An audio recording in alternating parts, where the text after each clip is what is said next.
aire con las yugulares, decimos que tiene una insuficiencia cardíaca descompensada.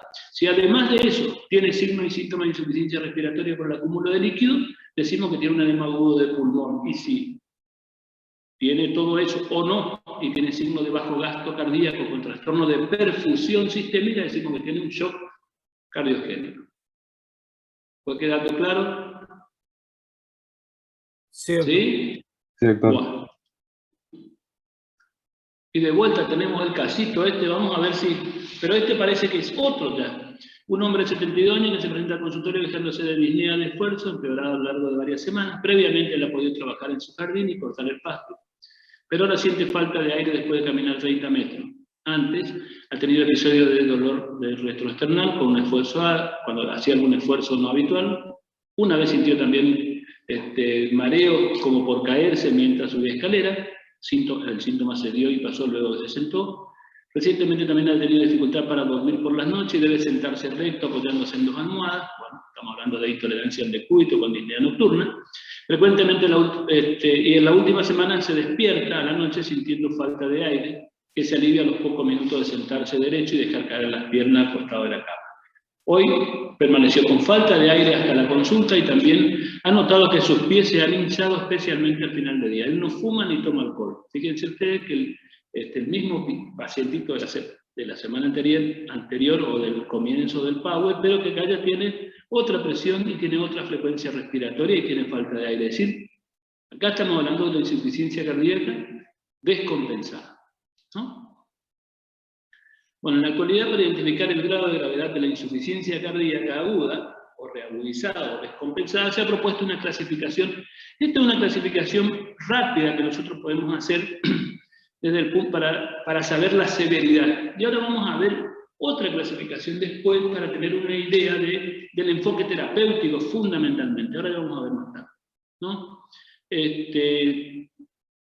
Y se basa en la observación de signos clínicos de perfusión y de congestión. Es decir, si nosotros tenemos trastorno de perfusión y congestión, ¿no? Y ahí podemos evaluar si tiene, respecto a la perfusión sistémica, si no tiene trastorno de perfusión y no tiene trastorno de congestión, no tiene congestión en reposo, es un tibio y seco, ¿no? Pero si no tiene hipoperfusión, pero sí tiene signos de congestión, es un tibio y húmedo, ¿no? Un tibio y húmedo, fíjense, porque no tiene trastorno de perfusión y sí tiene signo de congestión. La congestión le da la humedad, digamos.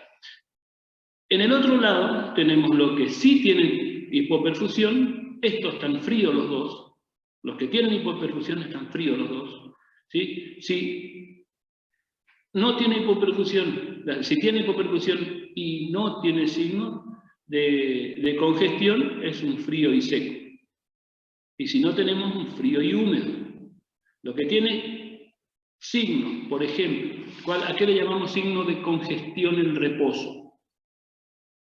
¿O a qué le llamamos signo de hipoperfusión? ¿No? Los signos de hipoperfusión son la hipotensión, las extremidades frías, el trastorno del relleno capilar, digamos cuando nosotros le presionamos la uña y examinamos toda la base, la punta de la uña, soltamos y el relleno capilar dura más de 1 segundo, ¿no? Es decir, hay hipotensión, extremidades frías, relleno capilar lento, ¿no? Hay obnubilación, hay somnolencia, es decir, trastorno de perfusión cerebral, ¿no? Hay oligoanuria y puede llegar a haber falla multiorgánica. Esos son los signos de hipoperfusión. Y los signos de congestión en reposo son la presión venosa central elevada, la ortopnea, el edema en miembros inferiores, la hepatomegalia, la citis, los crepitantes o el edema agudo del pulmón, ¿no es cierto? Los crepitantes, el tercer ruido cardíaco y el reflujo abdominotubulal. Esos son los signos de congestión, ¿no? Y la persona obviamente está en reposo. Puede ser, fíjense ustedes que los que no tienen signo de congestión, no tienen signo de congestión en reposo y no tienen hipoperfusión, son tibios y secos. Y vamos a ver estos, para tener una idea de la severidad. ¿Quiénes son los que peores están? Los que peores están, sin duda, son los que están fríos, ¿no? Que tienen signo de hipoperfusión. Bueno, ¿cuáles son los factores precipitantes? Que esto es uno de los objetivos en el tratamiento, ahora vamos a ver después, de la insuficiencia cardíaca aguda, o las causas de la descompensación. Bueno, descompensación de insuficiencia cardíaca crónica, es decir, fundamentalmente la evolución natural de la cardiopatía, el empeoramiento de la función miocárdica, bueno, algunas veces la cirugía, las crisis tirotoxicósicas o el hipertiroidismo, la hipertensión puede agravar una insuficiencia de una crisis hipertensiva, la disfunción renal por la hipervolemia, algunas arritmias, es decir, la fibrilación auricular de alta respuesta o los bloqueos o las bradiarritmias, las taquiarritmias o las bradiarritmias. Respecto de las arritmias, que puedan ser causa de empeoramiento de insuficiencia cardíaca, todas las insuficiencias cardíacas, díganme qué particularidad tiene respecto a la frecuencia cardíaca.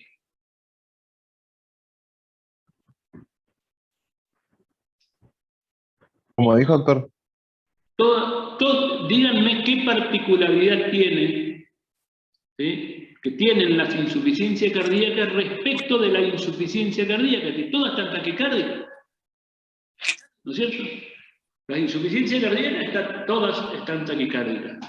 Ahora, ¿cuándo decimos que una frecuencia cardíaca le va a decir que una taquicardia es la causa de la peoría y no es la respuesta a esa peoría? Digamos, no es la consecuencia de la descompensación. ¿Cuándo el trastorno de ritmo es la causa de la descompensación? Cuando la frecuencia cardíaca está por arriba de 170 por minuto. Es decir, cuando la frecuencia cardíaca está por arriba de 170 por minutos, tienen que pensar que es esa taquiarritmia la que está descompensando a la insuficiencia cardíaca. 170, 180. ¿Por qué? Porque por arriba de esa frecuencia, ya el aumento, por arriba de esa frecuencia, la diástole es tan corta que no permite el llenado, entonces va a tener signos y síntomas de congestión. Por arriba de 170 o de 180, dicen algunos, ya debemos interpretar que es la taquiarritmia la que causó la descompensación. Ahora, si está descompensado y tiene 150, 160 de frecuencia, esa frecuencia es por la descompensación. Entonces, la otra, en las bradiarritmias, por debajo de 40. Cuando está con una frecuencia cardíaca por debajo de 40 y tiene signos y síntomas de insuficiencia cardíaca descompensada, es muy probable que la bradiarritmia sea la causa de la descompensación de insuficiencia cardíaca. Y después tenemos, bueno, la reagudización de enfermedades, respiratorias, ¿no? Puede ser embolia de pulmón, puede ser una reagudización de una EPOC. Después, fíjense ustedes, la falta de adherencia al régimen higiénico dietético digamos, esta es una de las causas más frecuentes de descompensación en la insuficiencia cardíaca. Abuso de drogas, taponamiento, sobrecarga de volumen, abuso de alcohol, tromboembolismo del pulmón, las infecciones, la falla de adherencia terapéutica, las infecciones, las anemias, ¿no?, la ausencia cerebrovascular, son las causas más frecuentes de descompensación de una insuficiencia. Y hay algo que no está escrito acá, parece. A ver.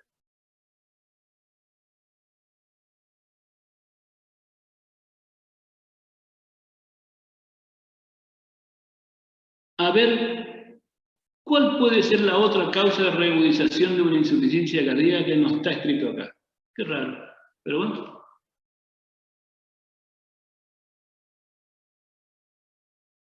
Que habíamos conversado y yo les conté varias veces también que es una de las causas.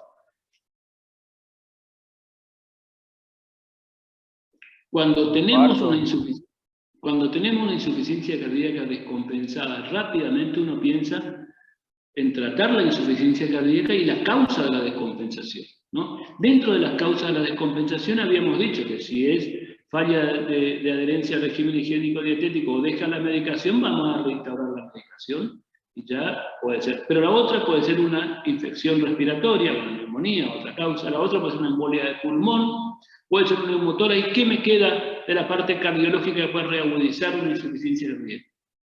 Infarto. ¿Qué? Infarto. Un evento isquémico, exactamente. Un evento isquémico puede reagudizar una insuficiencia cardíaca. Es raro que no está por acá, ¿no? Bueno, una vez que tenemos al paciente con una frecuencia cardíaca de 120, 130 por minuto, una frecuencia respiratoria de 35 por minuto, requiere oxígeno, está sudoroso, está con edema miembro inferior, está en ortopnea, ¿no? Y así hicimos diagnóstico clínico de insuficiencia cardíaca reagudizada o descompensada.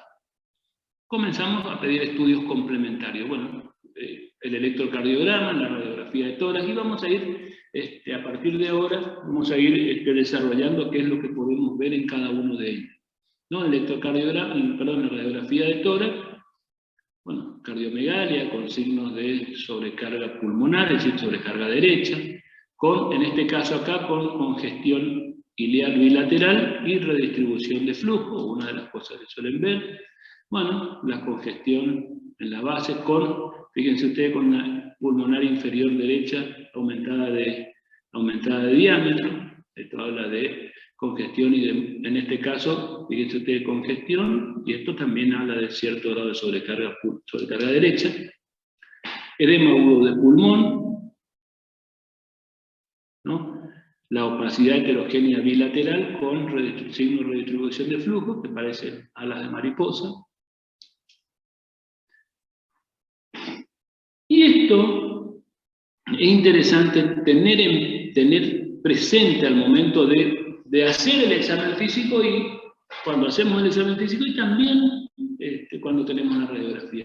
Porque fíjense ustedes que cuando nosotros tenemos en un examen físico rales en las dos bases nada más, las dos bases pulmonares, el resto está cada vez más limpio y arriba no se escuchan rales crepitantes en la ocultación. Entonces nosotros automáticamente pensamos, tal vez no esté tan congestivo, tiene una insuficiencia cardíaca descompensada, hay que buscar la causa y el tratamiento. A lo mejor esto unas horitas en la emergencia y después pasa al piso. Pero otras veces tenemos rales hasta campos medios, hasta cerca de los vértices, con las yugulares ingurgitadas. Por supuesto que ahí ya va a estar más taquipneico, va a tener probablemente cianosis distal o acrales. Y los hallazgos radiográficos generalmente tienen cierta correlación con los elementos clínicos. Y los hallazgos radiográficos también tienen cierta correlación con algunas variables hemodinámicas. Como por ejemplo, fíjense ustedes, la radiografía de tórax, si no tiene signo de congestión, probablemente tampoco tenga rales, la presión capilar pulmonar está por debajo de 12 milímetros de mercurio, ¿no? Cuando tiene edema alveolar bilateral, la presión capilar pulmonar está por arriba de 25 milímetros de mercurio. ¿Qué significa? Si tiene edema bilateral con hilio en ala de mariposa, asumimos que tiene la presión capilar pulmonar por arriba de 25 milímetros de mercurio. Desde el punto de vista clínico, esto es un edema agudo, ¿no? Y desde el punto de vista no solo clínico, sino que seguramente clínico y diagnóstico.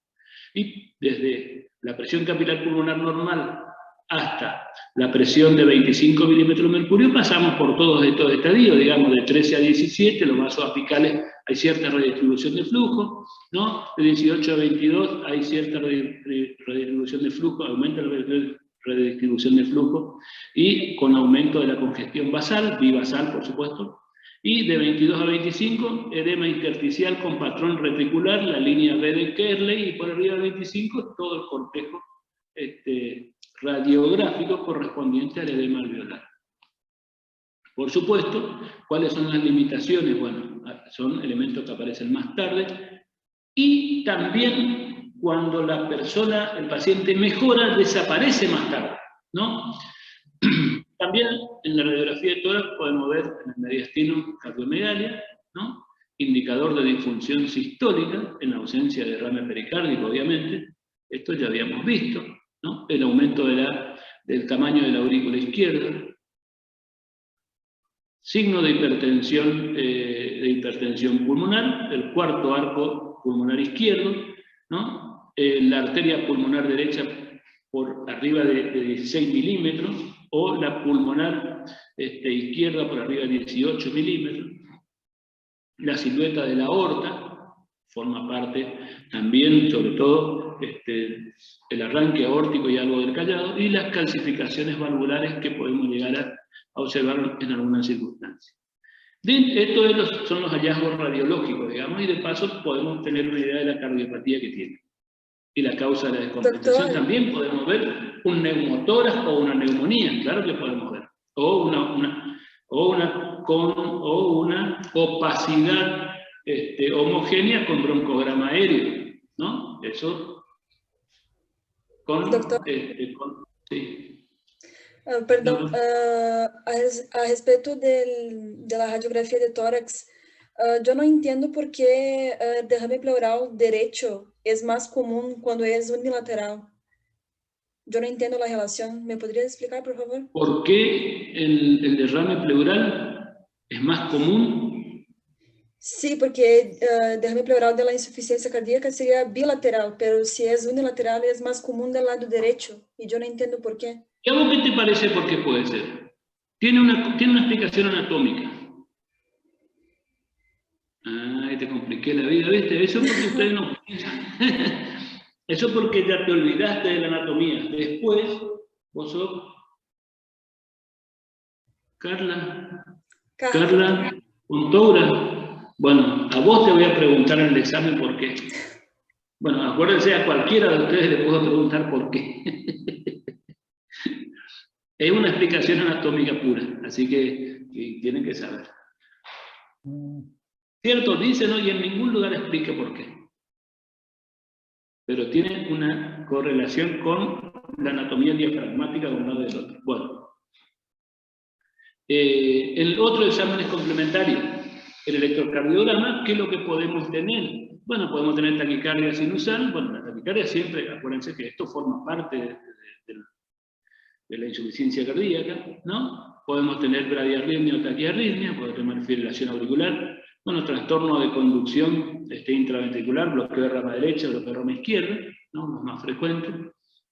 Los bloqueos de rama izquierda, fundamentalmente en las miocardiopatías. Bueno, signos de hipertrofia ventricular.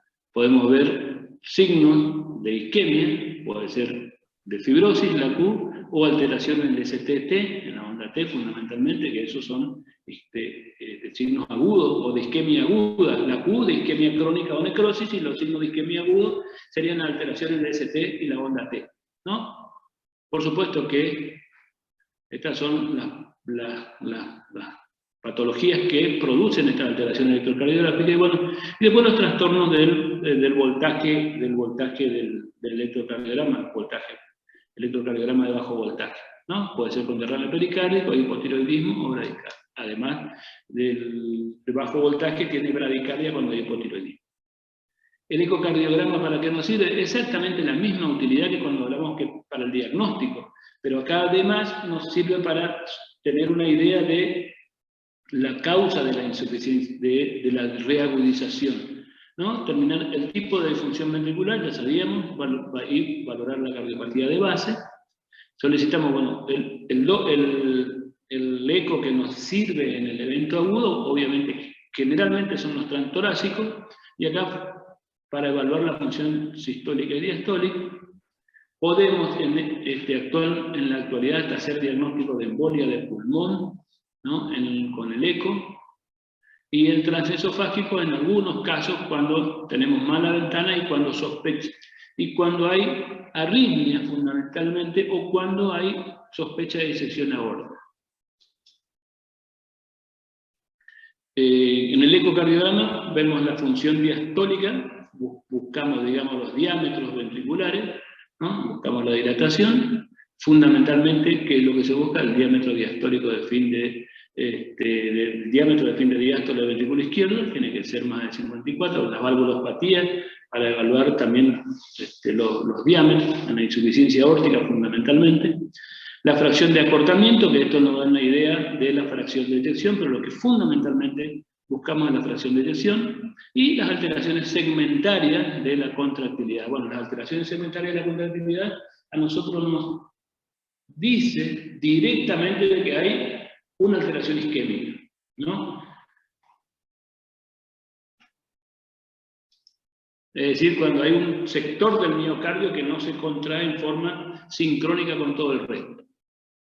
Bueno, una vez hecho el diagnóstico de insuficiencia cardíaca, tratamos de establecer la causa, insuficiencia cardíaca descompensada, hay que buscar la causa de la reagudización y la causa de la insuficiencia cardíaca, pero a veces ya tiene diagnóstico, y si ya tiene diagnóstico y tiene diagnóstico de causa, tenemos que buscar hacer diagnóstico de la causa. ¿Cuáles son? Y decidir un tratamiento.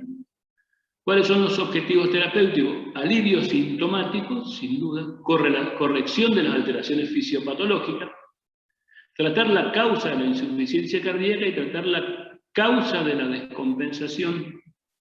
¿Sí? Es decir, aliviar los síntomas, tratar las causas. Es decir, si tiene una neumonía, por supuesto, aliviamos los síntomas y tratamos la neumonía, tratamos la anemia si tiene, el fallo renal si tiene, el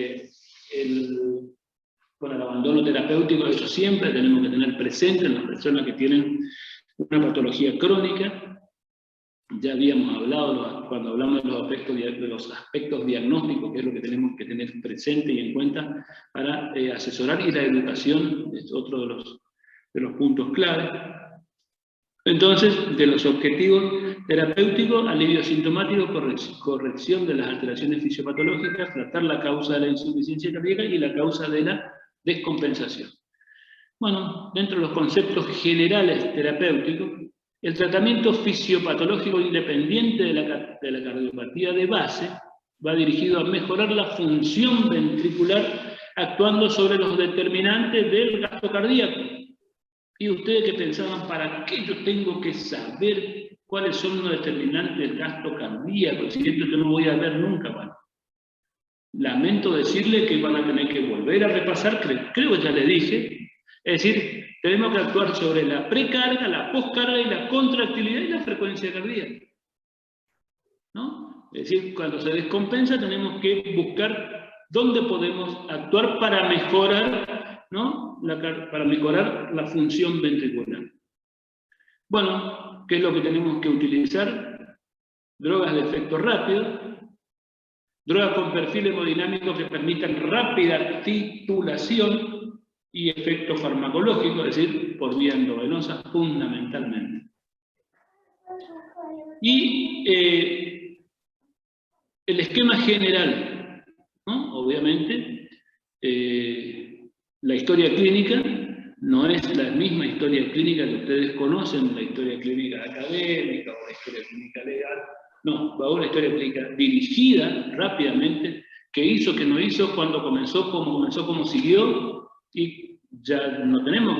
Y su casa tiene baño, y tiene baño instalado, tiene inodoro, el piso de cemento o de tierra, el techo de paja, no importa todo eso acá. Mañana, si está bien, está mejor, completamos la historia. Hoy, tal vez nos dirigamos a otra, hoy tenemos otros objetivos terapéuticos, ¿no? La historia clínica y el examen físico es dirigido. Vamos a ver los signos de perfusión, el pulmón y el corazón. ¿Está? Ingreso a la unidad de cuidados intensivos, que tenga posibilidad de asistencia respiratoria mecánica y monitoreo respiratorio y hemodinámico, si se puede, ¿no? Y las medidas con el paciente. Esto es, medidas generales con el paciente. Posición semisentado, piernas colgando, si se puede, cuando no hay hipotensión. Está hipotenso ya es otra cosa, ¿no? 2. Tenemos que tratar siempre a un paciente que tiene insuficiencia cardíaca con oxigenoterapia. Porque si no tiene edema agudo de pulmones, si no tiene insuficiencia respiratoria, lo mismo el oxígeno le va a beneficiar. Entonces, oxigenoterapia, que puede ser con máscara o con bigotera, ¿no? Monitoreo de la saturación de oxígeno con el objetivo terapéutico de saturación de oxígeno en insuficiencia cardíaca tiene que tener, tenemos que llegar a una saturación de más del 95%, o sea, el flujo de oxígeno tiene que ser para llegar a una saturación de más del 95%. Bueno, siempre tratar de evaluar cada 2 o 3 minutos hasta que se estabilice, o cada 5 minutos, la indicación de asistencia respiratoria mecánica, ¿no? ¿Qué es lo que tenemos que buscar? Si aumenta o no el trabajo respiratorio, si logramos mantener el trabajo respiratorio, la hipoxemia refractaria, es decir, nosotros le vamos aumentando la cantidad, el flujo de oxígeno y la fracción inspirada de oxígeno, y persiste con una saturación por debajo del 85%, ¿no? O por debajo del 90%, en ningún momento sube, entonces hablamos de que tiene una hipoxemia refractaria. Y en este caso, cuando hay un aumento del trabajo respiratorio y la hipoxemia refractaria, bueno, obviamente la indicación respecto de la suficiencia respiratoria sería asistencia respiratoria mecánica. Entonces aliviamos el trabajo respiratorio y también el trabajo hemodinámico, el trabajo cardíaco, ¿no? Y ahí, cuando decidimos asistencia respiratoria mecánica, tenemos que definir cuál de los dos, si invasivo o no invasivo. Habitualmente, si se dispone de asistencia respiratoria mecánica no invasiva temprana en el agudo pulmón, ya sea con CPAP o con BiPAP, suelen tener muy buenos resultados. Y bueno, obviamente que las indicaciones, en este caso, son exactamente las mismas que cuando hablamos de insuficiencia respiratoria. Bueno, por supuesto que la vía venosa y el tratamiento farmacológico, ¿no? Que ya habíamos conversado que tiene que tener determinadas características. Drogas de inicio de efecto rápido y rápida titulación, ¿no? El tratamiento farmacológico en agudo, ¿no? Actuando sobre la precarga y la poscarga, nitritos, ¿no? De nitrato de isosorbide, 5 miligramos de nitroglicerina, 0.35 miligramos cada 5 a 10 minutos. Podemos utilizar, vieron que cuando hay un edema agudo pulmón, de 3 a 5 hasta 10 miligramos, 5 miligramos de morfina endovenoso, al comienzo, después de hacer la vía, eso disminuye la ansiedad, la inquietud de la persona, tiene también cierto efecto venodilatador y disminución de la precarga, o sea que ya estamos actuando, si se quiere, sobre algún aspecto del hemodinámico, ¿no? 3 miligramos de dilución, 3 o 5 miligramos, ¿no? Inicio de acción 5 minutos, disminuye la disnea y la ansiedad. Bueno, un antagonista de esto es la naloxona, y también es un venodilatador, es decir, tiene cierto efecto hemodinámico. Diuréticos, en este contexto de la insuficiencia cardíaca descompensada, todos tienen signos de congestión pulmonar. Fundamentalmente el diurético que se utiliza, el diurético de asa, habíamos conversado la vez pasada, el diurético de asa, la furosemida, que si viene recibiendo diurético porque ya tenía insuficiencia cardíaca con diagnóstico, venía recibiendo 20 o 40 miligramos de furosemida por día, nosotros tenemos que hacerle 80 miligramos de furosemida en bolo, y a partir de ahí 80 miligramos cada 8 horas, o si no venía recibiendo furosemida, o si no venía recibiendo ningún diurético, fundamentalmente furosemida, la dosis puede ser 40 miligramos, y repito, en un bolo inicial y después 40 miligramos cada 6 o cada 8 horas. ¿No? El diurético, fíjense ustedes, la furosemida es un venodilatador, o sea que estamos disminuyendo la precarga, ¿no? Por lo tanto, disminuyendo la presión para atrás. Después tenemos, dentro, digamos, actuando sobre la precarga, el de nitrato de isosorbide, los diuréticos y los nitrovasodilatadores, ¿no? La nitroglicerina, ¿no? De utilización endovenosa fundamentalmente, y en algunas circunstancias el nitroprusiato de sodio. ¿Cuándo utilizamos nitroprusiato de sodio? Cuando la presión arterial está por arriba de 180 milímetros de mercurio, o 160, cuando hay disección de aorta, en este contexto, ¿no?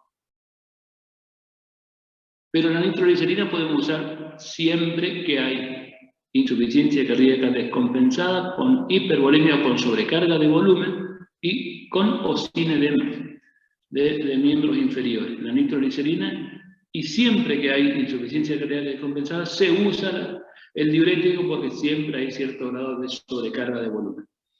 Cuando la presión está disminuida, ¿no? Podemos utilizar inotrópicos cuando tenemos insuficiencia cardíaca descompensada con bajo gasto cardíaco, podemos utilizar dobutamina. Insuficiencia cardíaca con bajo gasto, con hipotensión, podemos usar dopamina. Fíjense ustedes que cuando la insuficiencia cardíaca descompensada está con hipotensión, ¿no? Dopamina o norepinefrina, o noradrenalina sería acá, Y la digoxina es poco útil para el tratamiento de la insuficiencia cardíaca aguda. Fíjense ustedes cómo cambió, ¿no? Nosotros usamos digoxina. Entonces, este es un esquema grande de tratamiento, ¿no? Drogas específicas de cada entidad, bueno, aspirina, eso, si tiene eventos coronarios, digamos, tiene que continuar. Tratamiento de la causa de la descompensación. Fíjense ustedes, cuando hay isquemia, la causa de la descompensación, síndrome coronario agudo, puede ser con elevación del ST o sin elevación del ST. Si es la causa con elevación del ST, tenemos que tratar, obviamente, de reperfundir inmediatamente con streptokinasa o PTCA, ¿no? Angioplastía transluminal percutánea. Si es sin elevación del ST, se evalúa la indicación de angioplastía, ¿no? De revascularización, ¿sí? Pero se tiene que hacer el tratamiento para el evento isquémico agudo, es decir, el síndrome coronario agudo sin elevación del ST, que puede ser lo que ustedes conocen por ahí con el nombre de angina inestable o de infarto no agudo. Si tiene aumento de la presión arterial, con presiones por arriba de 160 a 180 milímetros de mercurio, nitroprusiato de sodio, más todo el resto que habíamos conversado recién. Si tiene arritmias, las taquiarritmias, digamos, supraventriculares o ventriculares, cardioversión eléctrica o tratamiento farmacológico. Es decir, estamos tratando la causa de la descompensación, ¿no? Bueno, por supuesto que hay algunas causas quirúrgicas, cuando tenemos insuficiencia mitral por ruptura del músculo papilar, cuando hay una CID en el postinfarto, o tratamiento, una de las complicaciones del infarto, o la disección de aorta, también es una causa quirúrgica. Y después tratamiento de la cardiopatía de base, que eso ustedes ya conocen bien cómo se tiene que hacer. Bueno, desde el punto de vista del monitoreo clínico es el examen físico cada 20 minutos al comienzo, una vez que comienza a disminuir la frecuencia respiratoria y la frecuencia cardíaca, y es increíble. La persona que tiene edema agudo de pulmón, de estar por morirse a las 9 de la mañana, si hacemos todo bien, a las 9:15, ya se siente más aliviado. De 220 de presión arterial le bajamos a 160, le pusimos con nitroprusiato de sodio, la nitroglicerina le mejoramos la capacitancia y el diurético comenzamos a mejorarle la cantidad de volumen y la capacitancia venosa, y con la morfina, los 5 miligramos de morfina inicialmente, le disminuimos la ansiedad. Comienza a sentirse mejor. Y ustedes le ocultan, siguen los rales, siguen las sibilancias. A las 9:30 de la mañana comenzó a orinar, la presión está igual, está bastante mejor. Ya siguen, por supuesto, los rales. Los rales, la sibilancia y la congestión en la radiografía van a desaparecer después de las 24 horas. O sea que los elementos de diagnóstico complementarios no nos sirven en ese caso. Es el estado del paciente y por supuesto que lo que sí mejora rápidamente, por ejemplo, es la oximetría del pulso y la PaO2 en los casos de edema agudo de pulmón. Comienza a mejorar la PaO2 y la sensación del paciente es otra. Bueno, por supuesto que desde el punto de vista laboratorio, que buscamos, y a veces pedimos una curva enzimática, monitoreamos al comienzo, podemos pedir troponina, por ejemplo, para saber si a lo mejor no hay un evento isquémico. La curva enzimática, cómo descienden las troponinas o la CPK y la LDH, el ionograma, la función renal. Tenemos que buscar algún otro elemento de, por ejemplo, de anemia o y qué tipo de anemia hay que forman parte de que pueden formar parte de la descompensación. Bueno, monitoreo electrocardiográfico, electrocardiograma seriado, la saturación de oxígeno capilar, dijimos el objetivo era más del 95%, y desde el punto de vista del monitoreo hemodinámico, que es lo que nosotros buscamos, no invasivo, de presión arterial, el manguito autoinsuflable, que eso ustedes van a ver en la mayoría de los servicios, y el monitoreo invasivo, en este caso le pinchamos una arteria, ¿no? Cuando hay inestabilidad hemodinámica, cuando hay shock o hipertensión arterial severa de difícil control. Sí, la vía venosa central para el monitoreo de la PVC, y el catéter de Schwann-Ganz, que tiene determinadas indicaciones fundamentalmente cuando hay inestabilidad hemodinámica o shock, y nosotros no podemos arribar a un diagnóstico claro del estado hemodinámico, del estado miocárdico de los pacientes. Vamos a hablar de cada uno de las drogas que se utilizan en la emergencia. Digamos, la utilidad fisiopatológica de todas estas drogas y el fundamento fisiopatológico terapéutico es exactamente el mismo del que nosotros hablábamos cuando hablábamos del tratamiento de la insuficiencia cardíaca crónica. Tenemos que actuar sobre la precarga, sobre la poscarga, la contractilidad y, bueno, y la frecuencia en algunas circunstancias, la frecuencia cardíaca. Los nitritos o los nitratos, ¿cuál es el efecto? ¿No? Formadores GMP cíclicos, reducen la presión de llenado ventricular, ¿no? La de la aurícula izquierda y la presión capilar pulmonar, y producen vasodilatación coronaria, es decir, disminuyen la precarga fundamentalmente. A dosis bajas o medias, a dosis alta también es un vasodilatador arterial, o sea que puede reducir la poscarga, ¿no? Mejoran la función ventricular en pacientes con cardiopatía isquémica. Las indicaciones, ¿no?, son congestión pulmonar y volumen minuto conservado en algunas circunstancias. Bueno, insuficiencia cardíaca, edema agudo de pulmón, nitroglicerina. Tenemos signo de congestión y volumen minuto conservado. La forma de presentación de la nitroglicerina viene en parches de 5 a 15 miligramos cada 24 horas, se utiliza en gel, puede ser, o si no, esta es la forma en la que nosotros utilizamos en los sistemas de urgencia, en la unidad de cuidado de intensivo, en la unidad coronaria, por ejemplo, ¿no? La forma endovenosa, viene el dinitrato de isosorbida, el nitro NPG, creo que es el nombre comercial, se utiliza dosis de 0,2 a 10 gamas kilogramos minuto. Esta es la dosis, ¿no? Puede ser por vía oral.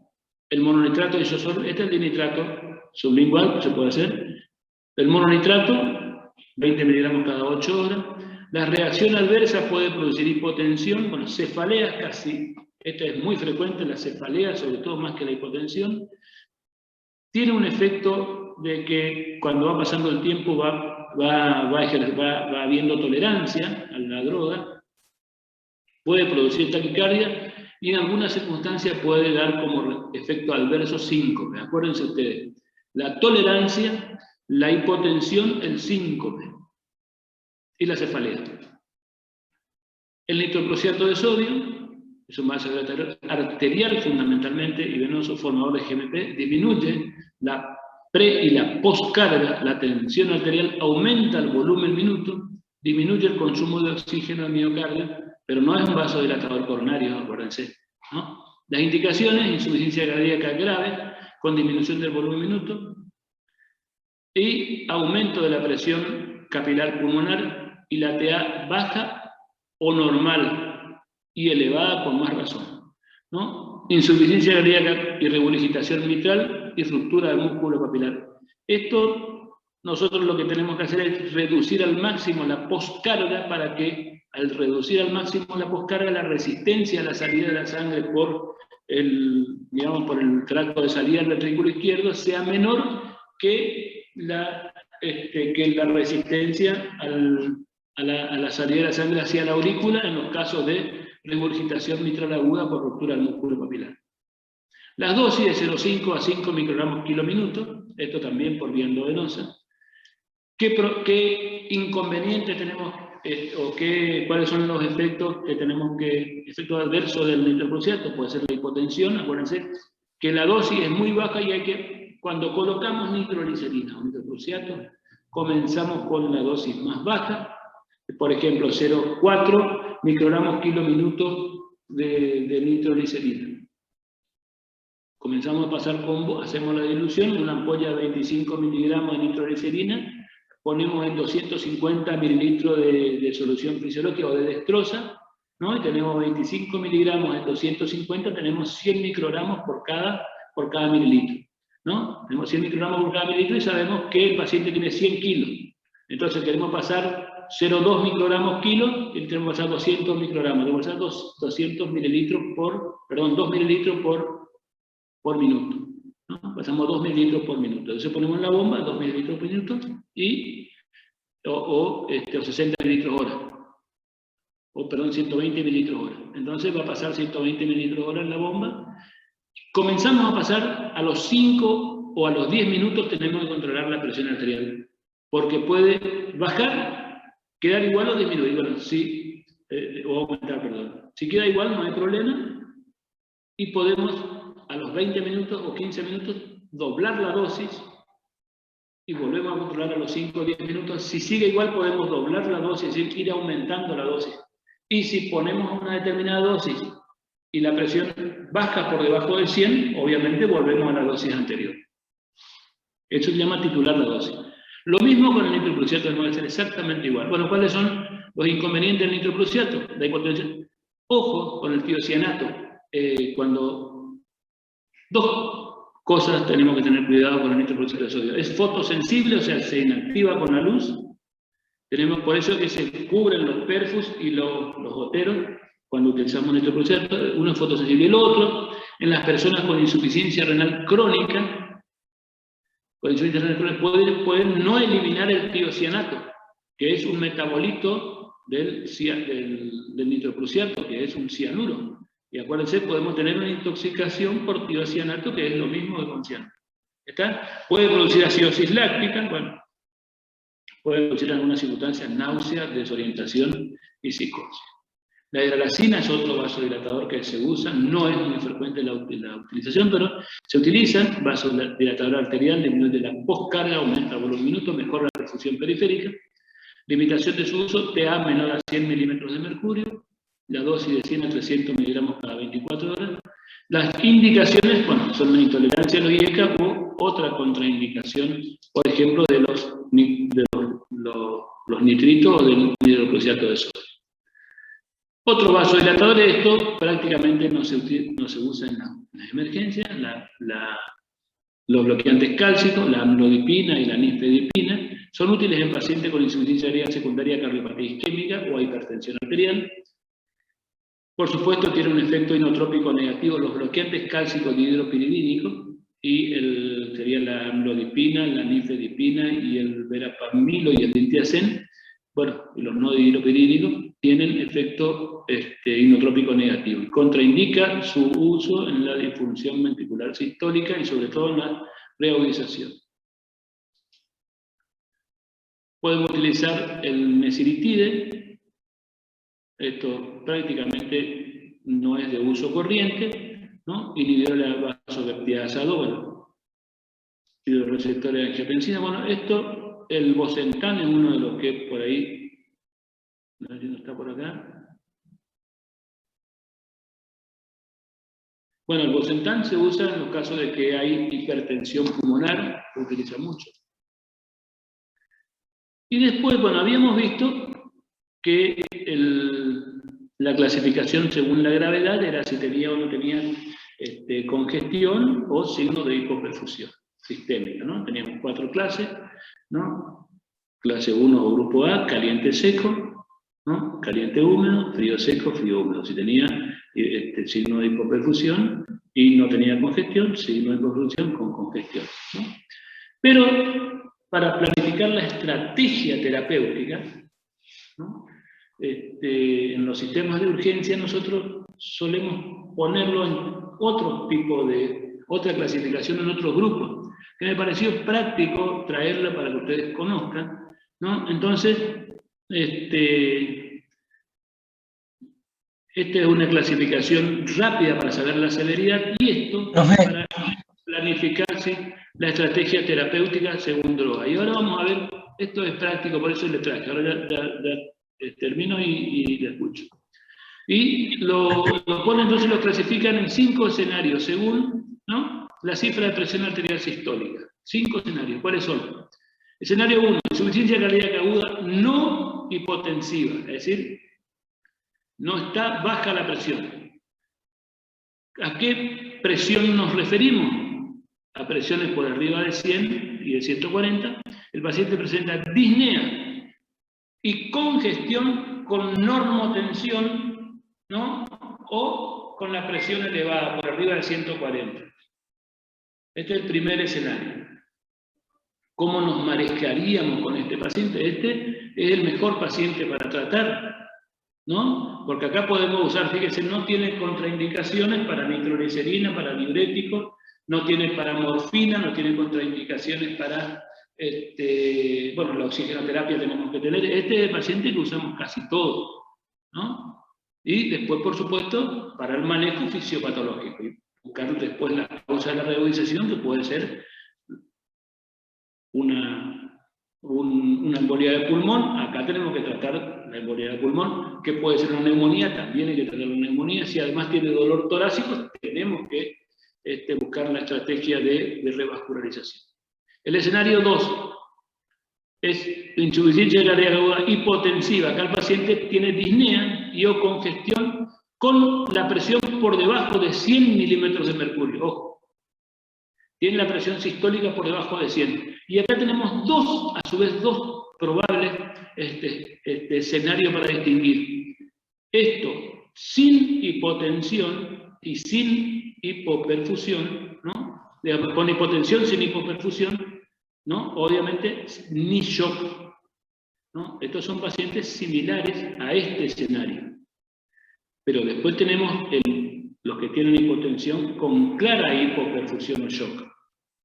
Este sí, cuando tiene hipotensión con signo de shock, tenemos que enfocarnos fundamental, sobre todo si el shock es cardiogénico, ¿no? Y si el shock es cardiogénico, también la causa más frecuente dijimos que era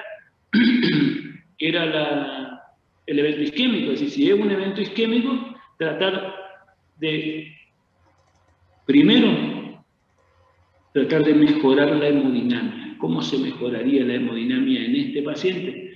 La indicación fundamental acá es mejorar la tensión arterial y la perfusión. En este paciente mejorar la TA y la perfusión sistémica. ¿Cómo se mejora la TA y la perfusión sistémica? Con norepinefrina o dopamina. Norepi o dopamina. Acuérdense que este es el caso, es que a veces podemos utilizar, a veces dicen no, y le ponemos dobutamina. La dobutamina produce hipotensión arterial, que estaría relativamente contraindicado en este paciente. Es decir, mejorar la TA, norepi o dopa.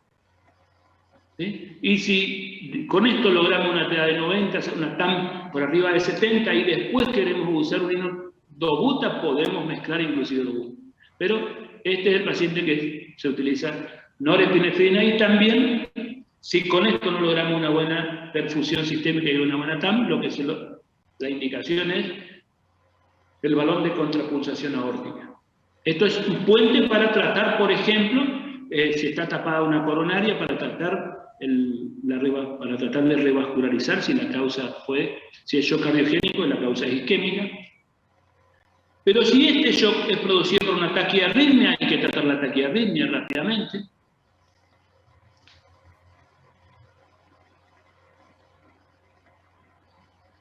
El escenario 3 es un edema agudo de pulmón hipertensivo. Estos generalmente son personas que rápidamente desarrollan una disnea o disnea parasítica nocturna, edema agudo de pulmón. A veces tienen poco edemas periféricos inclusive, pero hacen una crisis hipertensiva de 220, 230, 240 de tensión arterial. Es decir, siempre la TA es por arriba de 160, es decir, un edema agudo de pulmón claramente hipertensivo. Esto desarrollan la radiografía en una imagen en ala de mariposa, ilio con ala de mariposa, disnea, ortopnea, excitación, hipoxemia, cianosis y hipertensión arterial. Bueno, la indicación en estos casos siempre hay que tratar de lograr disminuir la TA por lo menos a esta cifra, con nitroprusiato de sodio, furosemida, posición septentada, oxígeno, todo lo que habíamos hablado antes. ¿Sí? El escenario 4, el paciente tiene disnea, congestión con síndrome coronario agudo, este sí es más fácil, ¿no? Esta es la causa. Y el escenario 5, en el cual hay signos de insuficiencia cardíaca derecha, aguda aislada, en general son pacientes sin edema de pulmón, se asocia, bueno, a causa extracardíaca, bueno, hipertensión pulmonar o afectación cardíaca de, por ejemplo, infarto ventrículo derecho, afectación valvular tricuspide y insuficiencia tricuspide aguda. Estos son pacientes que, de acuerdo a la tensión arterial y de acuerdo a los signos de congestión, siempre tienen cierto grado de congestión. Y la otra cosa a tener presente, pacientes que tienen fallo de ventrículo derecho, no deshidratarlo, no ponerle diurético hasta que disminuya mucho el volumen minuto. Acá lo que tenemos que tener es una monitoreo de la presión venosa central, 16, 18 milímetros de mercurio, de ahí a 12 o 14, no bajarle más, porque si bajamos más, el ventrículo derecho depende mucho de lo que le llega para su contractilidad. Entonces, en estos casos, diurético a dosis baja, medida, y manejar el gasto anterogrado con vasodilatadores pulmonares, que ya habíamos visto, y nitroglicerina puede ser, mejorar, acá sí podemos utilizar dobutamina como inotrópico, en el caso de que tenga un infarto de ventrículo derecho. Y si la causa es un infarto de ventrículo derecho y tenemos posibilidad de revascularizar, revascularización. Bueno, esto ya habíamos conversado. Y parece que terminamos temprano. De todas formas, estoy para escuchar preguntas. ¿Había alguien que quería preguntar?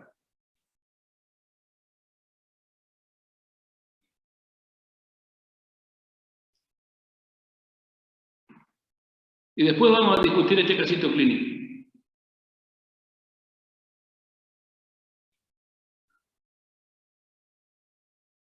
¿Nadie pregunta o no me escuchan bien?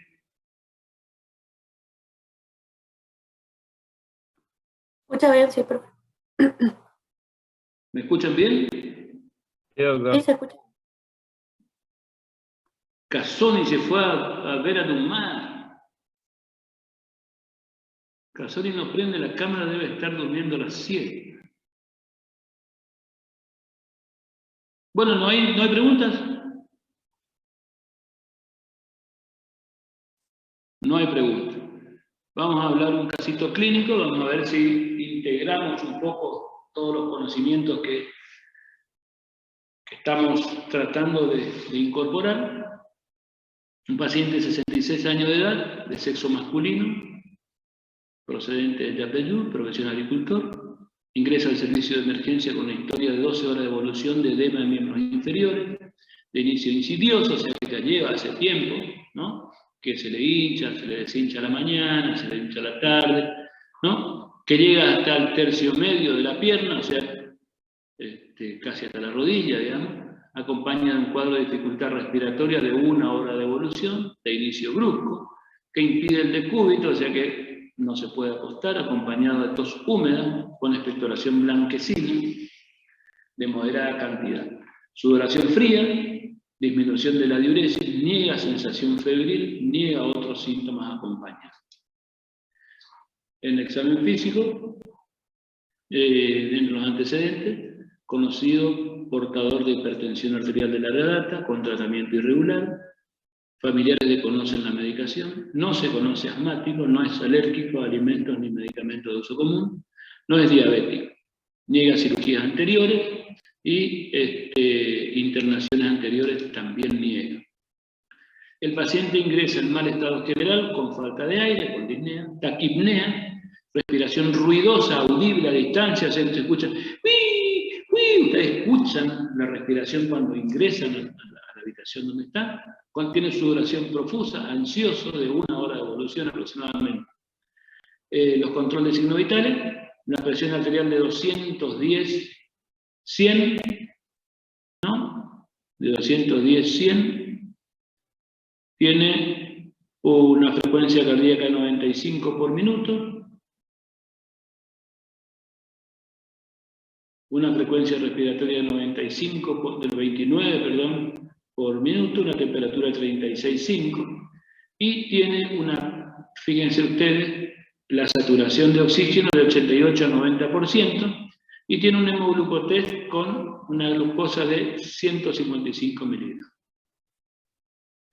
El examen físico, cardiológico, acuérdense que teníamos que hacer un examen dirigido. Primero y segundo ruido normofonético, ritmo regular, no tiene galope. Los pulmones tienen crepitantes y subcrepitantes de base a campos medios, no se ocultan sibilancia. El abdomen es blando, depresible, no doloroso. Y este es el electrocardiograma. ¿Qué se encuentra en el electrocardiograma?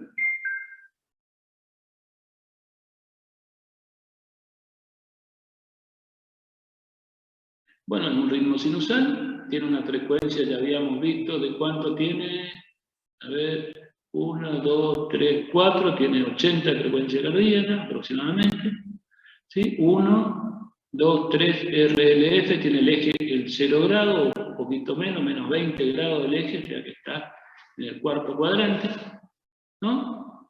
Y tiene, fíjense ustedes, tiene esta R altísima acá y acá. Y tiene esta S profunda, es decir, este es B1, B2, B3, B4, B5, B6. R alta en las derivaciones izquierdas, S es profunda en las derivaciones derechas, R alta en las derivaciones izquierdas, ¿sí? Que tiene hipertrofia ventricular izquierda. Exactamente. Bueno, entonces, ¿qué es lo que tiene hipertrofia ventricular izquierda? Y tiene, fíjense ustedes la presión que tiene, 210/100. Un edema agudo de pulmón hipertensivo. ¿Sí? En una persona que seguramente tiene una cardiopatía hipertensiva, de esto es de hipertensión arterial, ¿no? En alguien que prácticamente, ¿no? Sabíamos que tenía hipertensión arterial y no sabemos qué pasó con los medicamentos, ¿no? Si estaba medicado o no. Un edema agudo de pulmón hipertensivo. Este es un doctor con sobrecarga ventricular izquierda. ¿Cuál es nuestra conducta con esta persona? ¿Qué tenemos que hacer? Bueno, internarlo. Electrocardiograma ya le hicimos, la radiografía de tórax, seguramente vamos a ver la congestión en los dos pulmones. Seguramente él va a tener alguna clínica de insuficiencia, digamos, tiene clínica de insuficiencia respiratoria, pero debe tener hipoxemia. De hecho, creo que tiene menos del 90%, la PO2 en estas circunstancias de alrededor de 60, o sea que puede tener hipoxemia gasométrica en el laboratorio, probablemente, o sea que esto es un edema agudo de pulmón hipertensivo. Internación, las 5 miligramos de morfina, como habíamos dicho, oxígeno, paciente sentado, oxígeno, monitoreo electrocardiográfico, oxígeno para mejorar hasta lograr una saturación de más del 95%, y bajarle la presión con nitrocruciato de sodio. Acá le hacemos la indicación con una destroza al 5 con 15 miligramos de cloruro de potasio, 40 miligramos de furosemida, porque no venía con furosemida antes, 40 miligramos de furosemida endovenosa en bolo, y 250 mililitros de dextrosa con una ampolla de nitrocruciato de sodio, pasarle a 25 mililitros hora. Entonces, y ahí comenzamos a monitorear la tensión arterial para lograr el objetivo terapéutico. ¿Sí? Lograr un objetivo en los primeros 20 minutos por debajo de 180 y por arriba de 160. Y después vamos titulando para lograr el objetivo y casi en poco tiempo, digamos, ¿no? 140, 150 de TA, cosa de que el ventrículo izquierdo comience a mejorar su performance funcional. Otra sobrecarga ventricular, electrocardiografía. Otro electrocardiograma con sobrecarga ventricular izquierda. Bueno, el diagnóstico de este paciente, crisis hipertensiva, edema agudo de pulmón, o edema agudo de pulmón hipertensivo.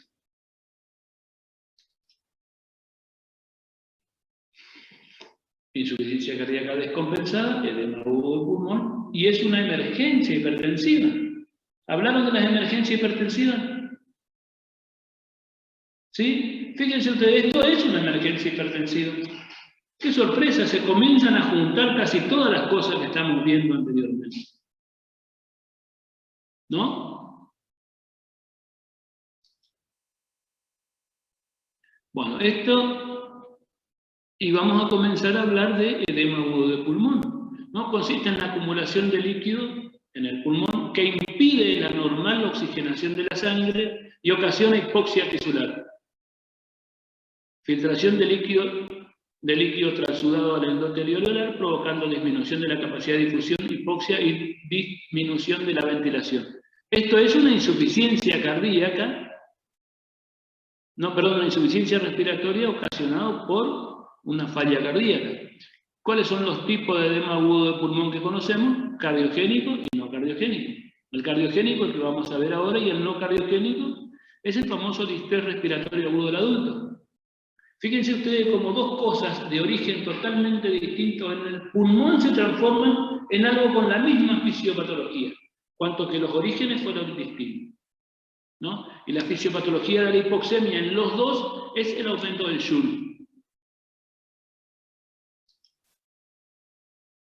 Bueno, el cardiogénico se produce con una disfunción cardíaca que conlleva una elevación de la presión ventricular izquierda al final de la diástole cardíaca, ¿no? Y auricular del mismo lado. De forma retrógrada eleva también la presión venosa capilar pulmonar y comienza la transudación de líquido cardiogénico. El edema pulmón cardiogénico en las etiologías: sobrecarga de volumen, administración excesiva de líquidos o síndrome de congestión venosa, sobrehidratación, y por supuesto que las cardiopatías son, dentro de las cardiopatías, de etiología, por ejemplo, estenosis mitral, disfunción ventricular izquierda, cardiopatía isquémica, embolia del pulmón, hipertensión severa, arritmias, insuficiencia aórtica y las carditis, la miocarditis fundamentalmente, como causa de edema agudo del pulmón. No cardiogénico, la etiología del edema agudo del pulmón no cardiogénico, ustedes por lo menos se tienen que imaginar: inhalación de tóxicos, toxinas circulantes, reacciones inmunológicas, drogas, y esto es por aumento de la permeabilidad normal del capilar que deja pasar el líquido.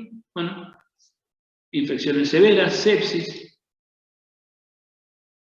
neumonitis, pues irradiación, la uremia, el distrés respiratorio agudo del adulto, que forma parte de todas estas entidades, después de realizar una toracocentesis del drenaje súbito o masivo del neumotórax, y también el edema pulmonar de las alturas que habíamos hablado, pulmón de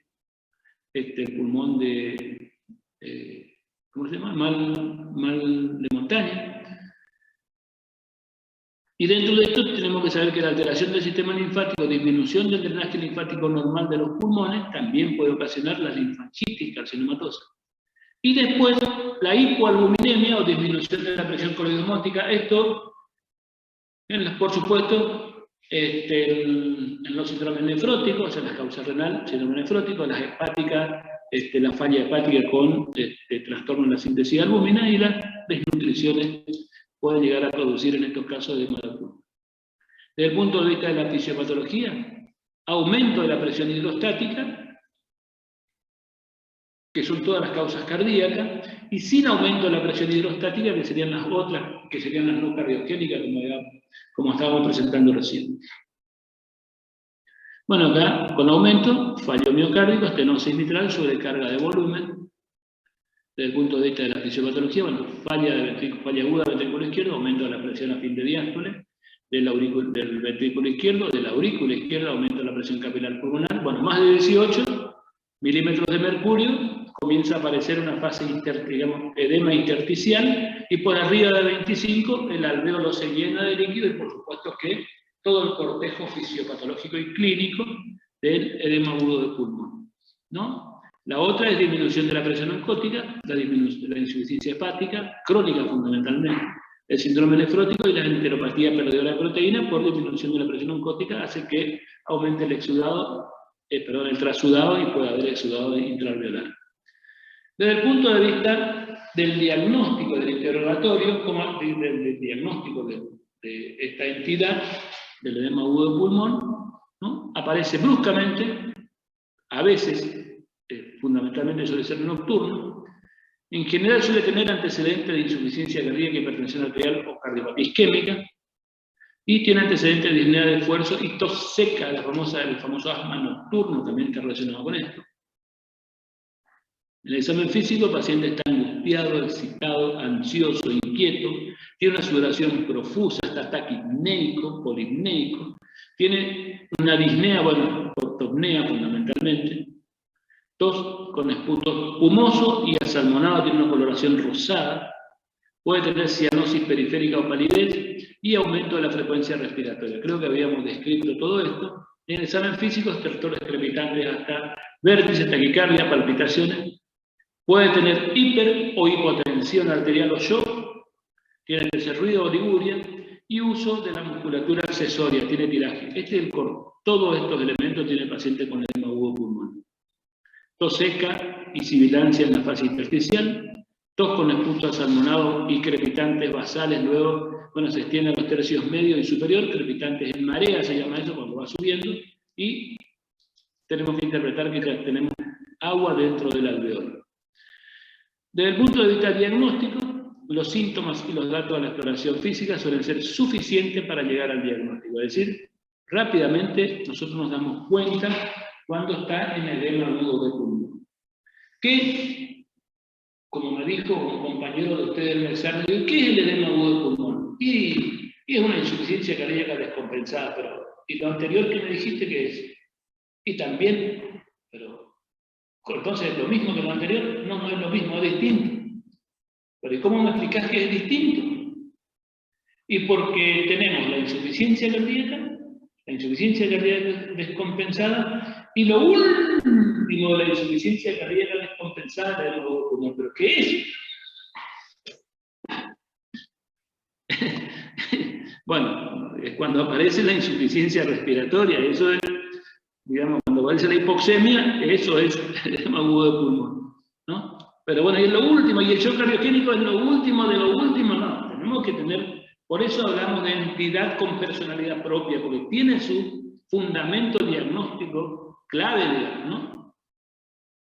Bueno, dentro de los exámenes complementarios, la radiografía de tórax, opacidad bilateral, ¿no? Y desde el punto de vista de la semiología, ¿pueden creer que esto da síndrome de condensación? ¿No? Bueno, el electrocardiograma vamos a ver cuál es la causa, si tiene supradesnivel del ST, si tiene una taquiarritmia, tiene una embolia de pulmón, un S1 Q3T3. En el eco podemos llegar a ver algunas cosas, la gasometría, ¿no? Obviamente la insuficiencia respiratoria, el ionograma, algunas causas metabólicas, el hemograma completo, tenemos solicitar cochilloanemia, glucemia, enzimas cardíacas, uremia, enzimas cardíacas por si no hay un evento isquémico o por ver para tener la curva. El diagnóstico diferencial del edema agudo pulmón cardiogénico, distrés respiratorio agudo del adulto, las neumonías, el asma agudo grave, la CEPOC, pleuritis con derrames y embolia de pulmón. Tratamiento. Ya hicimos diagnóstico y tenemos que tratar. Objetivo, disminuir la presión capilar pulmonar, mejorar la ventilación pulmonar, ¿sí? Y tratar la enfermedad causal. Disminuir la presión capilar pulmonar. Tratamiento fisiopatológico siempre.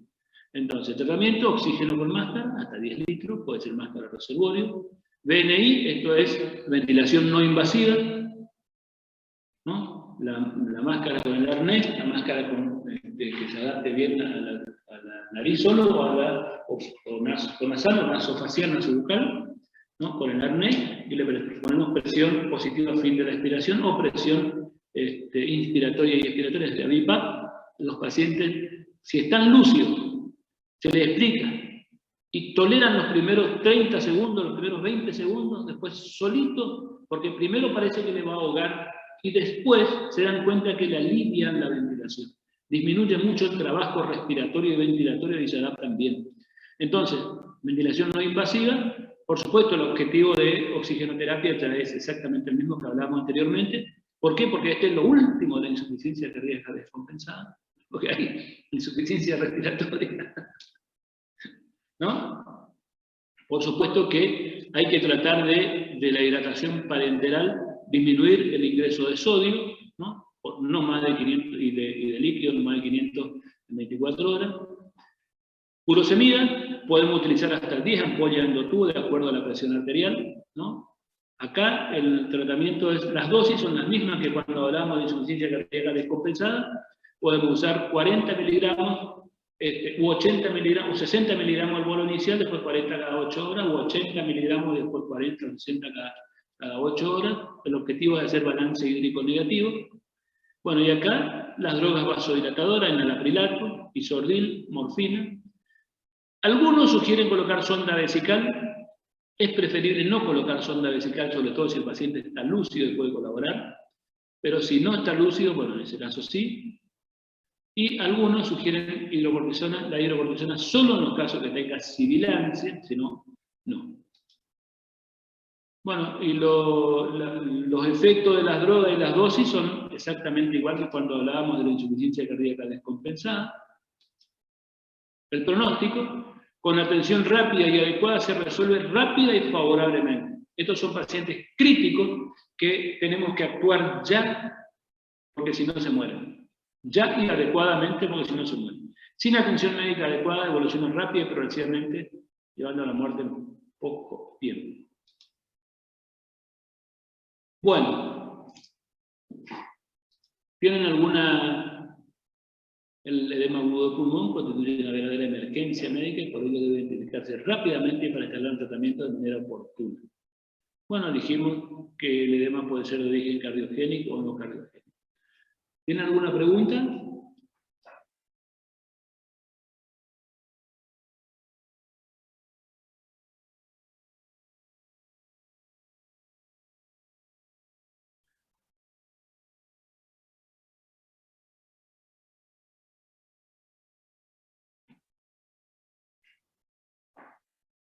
Y acá tenemos, fíjense ustedes, otro pacientito.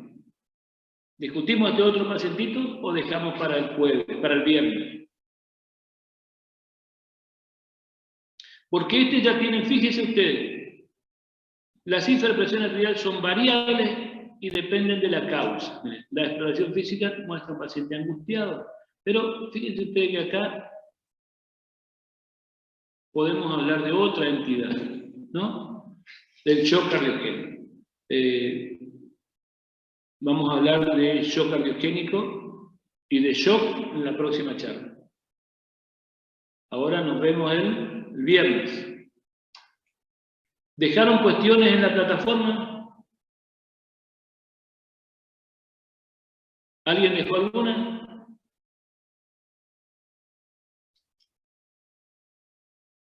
Nadie dejó nada. ¿Me escuchan ustedes o no? Nadie habla. Sí, doctor, ¿se escucha? Sí, pero no dejaron, no dejaron pues.